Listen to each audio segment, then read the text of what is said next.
नमस्कार दोस्तों, welcome to SR Gurukul point. प्यारे दोस्तों, आरआरसी ग्रुप डी का फिजिकल यहाँ पे स्टार्ट होने वाला है 7 दिन बाद में, यानी कि 10 तारीख से यहाँ पे जो है फिजिकल आपका स्टार्ट हो जाएगा। तो फ्रेंड्स, आप लोग जो हैं वो डॉक्यूमेंट वेरिफिकेशन के लिए पूरी तरीके से तैयार रहिए। मैं आज आपको डॉक्यूमेंट्स सारे बताने वाला हूँ। यहाँ पर कौन कौन से डॉक्यूमेंट्स यहाँ पे चाहिए होते हैं ग्रुप डी के एस्पिरेंट को, जब यहाँ पे डॉक्यूमेंट वेरिफिकेशन और मेडिकल प्रोसेस जब होता है। क्योंकि फ्रेंड्स, ये सबसे ज़्यादा इम्पोर्टेंट आपका सेक्शन होता है। जब आप फिजिकल पास कर लेते हैं तो डीवी मेडिकल में छंटने के भी चांसेस हो सकते हैं, ऐसी कोई बात नहीं है।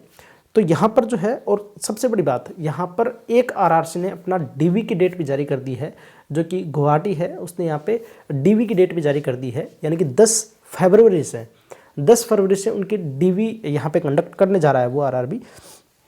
तो इस वजह से और आरआरसी भी यहाँ पे ज़्यादा टाइम नहीं देने वाले आपको। तो कुछ डॉक्यूमेंट्स होते हैं, उनको बनने में काफ़ी अच्छा खासा टाइम लग जाता है। कभी कभार किसी स्टेट में कोई प्रॉब्लम होती है, तो वो सारी चीज़ें यहाँ पे मतलब उनसे फिर आपको बिल्कुल भी सफ़र ना करना पड़े। इस वीडियो में अपन उन तमाम आपका जो डिमांडिंग टॉपिक है उस पर अपन वीडियो बना रहे हैं यहाँ पे। तो वीडियो को आप अंत तक देखिएगा। इस वीडियो में आपको पूरा अंत तक समझाने वाला हूँ, जो कि सबसे ज़्यादा इंपॉर्टेंट टॉपिक है डॉक्यूमेंट वेरिफिकेशन। ठीक है, सारे जो इंपॉर्टेंट डॉक्यूमेंट्स हैं वो यहाँ पे मैं बताने वाला हूँ, अच्छे से देखना। चैनल पर नए हैं फ्रेंड्स तो चैनल को ज़रूर सब्सक्राइब कीजिएगा, क्योंकि हम आपको इसी प्रकार की ऑथेंटिक अपडेट देते हैं। वीडियो को लाइक कीजिएगा, और कोई भी क्वेरी जाती है, अगर कोई भी रिलेटेड अगर कोई क्वेरी जाती है तो आप मुझे इंस्टाग्राम पे पूछ सकते हैं, ठीक है, या फिर आप मुझे जो है वो टेलीग्राम ग्रुप से जुड़कर पूछ सकते हैं। आप दोनों की जो लिंक है वो चैनल के अबाउट सेक्शन में है। ठीक है फ्रेंड्स, मैं लक्ष्मण आपका स्वागत करता हूँ एक नए वीडियो में। तो देखिए फ्रेंड्स, अब यहाँ पे अपन देखेंगे सारे के सारे डॉक्यूमेंट्स, तो आप लोग जो है अच्छे से समझिएगा।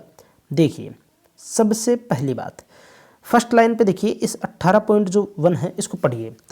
To ascertain their eligibility as the closing date for registration of online application, candidates are required to produce all original documents with 2 sets of self attested photocopies of all documents.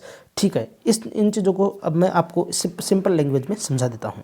सबसे पहले आपको क्या चीज़ चाहिए होती है, मतलब एलिजिबिलिटी। जो eligibility थी आपकी, वो एलिजिबिलिटी के लिए कौन सा सर्टिफिकेट होता है?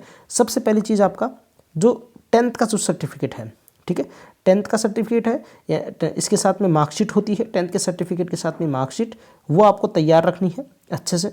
ठीक है, और आपकी अगर किसी के पास ITI है तो वो ज़रूर रख लें। ITI अगर किसी के पास है तो ITI भी रख लें। इसी के साथ आप अगर कोई ग्रेजुएट हैं तो ग्रेजुएशन की जो डिग्री वगैरह हैं वो भी आप तैयार रखें अच्छे से। ठीक है, अगर आपने कॉलेज से नहीं ली है तो वो ज़रूर लीजिए फ्रेंड्स, क्योंकि आगे जो है प्रमोशन में आपको ये चीज़ें काफ़ी ज़्यादा ज़रूरी होती हैं। और जब आप DV के लिए ये चीज़ें लेके जाओगे ना, तो मस्ट होती हैं ये चीज़ें, है ना। अगर आपके पास हैं तो आप ज़रूर वहाँ पर दिखाइए। ओके फ्रेंड्स, आगे चलते हैं। यहाँ से देखिए 18.2 पढ़ते हैं आप अपन, है ना। ये देखिए, all certificate should be either in English और हिंदी ओनली। ओके, यानी कि कहने का मतलब क्या, कि जो सर्टिफिकेट आपके हैं वो या तो हिंदी में होने चाहिए या इंग्लिश में होने चाहिए, दोनों में से किसी एक में हो सकते हैं। आगे देखते हैं, थर्ड जो यहाँ पे पॉइंट है वो देखते हैं। No additional time will be given for candidate not producing their original certificate on the date of their document verification and the candidature of such candidate is liable to be cancelled. कहने का मतलब वही बात है कि यहाँ पे ज़्यादा टाइम आपको नहीं दिया जाएगा। अब देखते हैं डॉक्यूमेंट वेरिफिकेशन की जो सारी की सारी जो लिस्ट है वो देख लेते हैं यहाँ पे। तो देखिए फ्रेंड्स, मैंने जो आपको बताया मैट्रिकुलेशन का, यहाँ पे जो हाई स्कूल है यानी कि 10th 12th, ठीक है, 10+2 की जो होती है आपकी, और ITI अगर आपके पास में है वो, ग्रेजुएशन है आपके पास में, PG पोस्ट ग्रेजुएशन है, तो जितने भी आपके सर्टिफिकेट्स हैं वो आपको सारे के सारे देने हैं। सेकंड पॉइंट में यही लिखा हुआ है, NCVT यानी कि जो ITI का जो सर्टिफिकेट होता है वो वाला। ओके, SC/ST सर्टिफिकेट, जो SC/ST का जो कास्ट सर्टिफिकेट होता है वो एनेक्सर फर्स्ट में दिया हुआ है, वो आपको बनवाना ही बनवाना है। जो कि रेलवे के फॉर्मेट होता है वो बनाना है आपको, स्टेट का नहीं चलेगा। एक चीज़ ध्यान रखना, काफ़ी लोग मेरे से पूछते हैं कि सर स्टेट का चल जाएगा क्या, तो नहीं चलेगा भैया। ठीक है, आपको सारी जानकारी लेने के लिए आप मुझे कमेंट सेक्शन में पूछ सकते हैं, या आप मेरे इंस्टाग्राम से जुड़ जाइए, वहाँ मुझसे पूछ सकते हैं। OBC नॉन क्रीमिलियर सर्टिफिकेट जो नेक्स्ट सेकंड में दिया हुआ है, ये और ये एक इम्पॉर्टेंट बात, जो कि 1 साल से ठीक है। जब आपका डीवी होगा उससे 1 साल से पुराना नहीं चाहिए। तो ये जो सर्टिफिकेट्स हैं ये अभी से ही आप बनवाना शुरू कर दीजिए। लगभग 2 महीने तो नहीं है खैर, लेकिन 2 महीने के अंदर अंदर आपका डीवी कंफर्म है, तो इस वजह से आप जो है ये सर्टिफिकेट बनवाना शुरू कर दीजिए। इसी के साथ non creamy layer declaration by OBC non creamy layer candidates as per annexure 2A, ठीक है। ये चीज़ आपको जो है आपका जो ये जो क्या कहते हैं इसको नोटिफिकेशन जो है, इस नोटिफिकेशन में ही एक पेज है, तो वहाँ पर आपको खुद को सेल्फ अटेस्टेड यहाँ पे करना होता है, यानी कि उस पेज की आपको प्रिंट आउट लेनी है और नीचे आपको साइन करना है, बाकी और कुछ नहीं करना, ठीक है। यही है। आगे देखते हैं इनकम सर्टिफिकेट। जो EWS वाले जो हैं, EWS वाले कैंडिडेट, वो अपना इनकम सर्टिफिकेट वाला काम करना है आपको, ठीक है। इसी के साथ इनकम सर्टिफिकेट यहाँ पे हो ही गया, इनकम सर्टिफिकेट हो गया। इसके बाद अच्छा EWS वाले होते हैं, एक तो EWS वाले होते हैं और एक EBS वाले होते हैं, ठीक है। EBC वाले होते हैं। तो ये जो है ये यहाँ पर अपना इनकम सर्टिफिकेट जरूर रख लें। माइनॉरिटी, अगर आप माइनॉरिटी कम्युनिटी से हैं तो आप माइनॉरिटी कम्युनिटी का जो डिक्लेरेशन होता है वो आपको रखना है। और अगर आप एक्स सर्विसमैन हैं, तो आपको ओरिजिनल डिस्चार्ज सर्टिफिकेट आपको बनवाना पड़ेगा, ठीक है। वो आपको चाहिए होगी, और वो तो वैसे ही आपको वहीं से मिलता है जहां आप पहले सर्विस करते थे, वहां से ओरिजिनल डिस्चार्ज सर्टिफिकेट आपको चाहिए होगा। इसी के साथ PWBD कोई कैंडिडेट है, PWBD अगर कोई कैंडिडेट है तो उसका मेडिकल सर्टिफिकेट चाहिए होगा, ठीक है, ओरिजिनल। इसी के साथ सेल्फ डिक्लेरेशन चाहिए होगा एक्स सर्विसमैन का, जैसे कि मैंने अभी आपको ऊपर बताया कि जो ओबीसी नॉन क्रीमी लेयर का जो यहाँ पर ये देखो, ये मैंने बताया अभी, ओबीसी नॉन क्रीमी लेयर का जो सेल्फ डिक्लेरेशन है, वैसे ही यहाँ पर एक्स सर्विसमैन का भी सेल्फ डिक्लेरेशन होगा, ओके। इसी के साथ एनओसी चाहिए होती है। अगर कोई बंदा यहाँ पे जॉब कर रहा है, अभी कोई भी जॉब कर रहा है, गवर्नमेंट जॉब, ठीक है, तो वहाँ से आपको एनओसी चाहिए होती है, जो कि डीवी के टाइम पे आपको देनी ही होती है, ओके। आगे चलते हैं। अगर आपके कोई नाम में मिस्टेक हुई है या नाम में कुछ चेंज हुआ है, ठीक है, पहले आपका नाम कुछ और था, अभी आपने कुछ और नाम चेंज कर लिया, तो आपको यहाँ पर जो है एक लीगल डॉक्यूमेंट चाहिए होता है, वो आपको यहाँ पे देना पड़ेगा, ठीक है। रिसिप्ट, अगर आपने फॉर्म भरते टाइम पे जो फी पेमेंट जो किया है, यानी कि जो आपने फ़ी पेमेंट करते समय जब आपने फॉर्म फिल किया था उस टाइम पे आपने जो फ़ी पेमेंट की थी, अगर आपने ऑफलाइन पेमेंट अगर किया है तो आपको वहाँ पे SBI ब्रांच का, यानी कि आपको क्या चाहिए होगा, पेमेंट स्लिप चाहिए होगी, ठीक है। और मुझे नहीं लगता कि किसी ने शायद ऑफलाइन यहाँ पे कुछ ऐसा कुछ किया है, चालान चाहिए होता है आपको।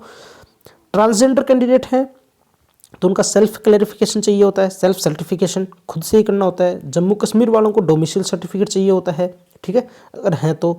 इसी के साथ जो यहाँ पे अगर आप देखोगे तो अगर आप डिवोर्सी हैं, ठीक है, अगर आपका तलाक है, तलाकशुदा हैं, तो वो चाहिए होता है, ठीक है। या फिर जुडिशियल ऑफ सेपरेशन, अगर आप अपने जो स्पोज हैं उससे अगर आप यहाँ पे अलग हुए हैं तो वो चीज़ भी आपको देनी होगी, जिसको बोलते हैं जुडिशियल सेपरेशन फॉर द कंपेटमेंट, ठीक है। यानी कि कहने का मतलब ये आपका ये है, जो नॉर्मल जो आपके हैं ये चीज़ें देखो अलग स्पेशल केसेस में होती हैं।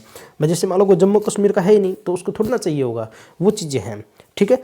ये यहाँ पर आपका आगे देखेंगे, अगर किसी के हस्बैंड वगैरह या मतलब कहने का मतलब हस्बैंड वगैरह या कोई किसी की डेथ हो रखी है तो डेथ सर्टिफिकेट चाहिए होगा एक्स सर्विसमैन का। देखो ये सारी चीज़ें हो गई हैं, यहाँ पर ये सारी चीज़ें हो गई हैं, ठीक है।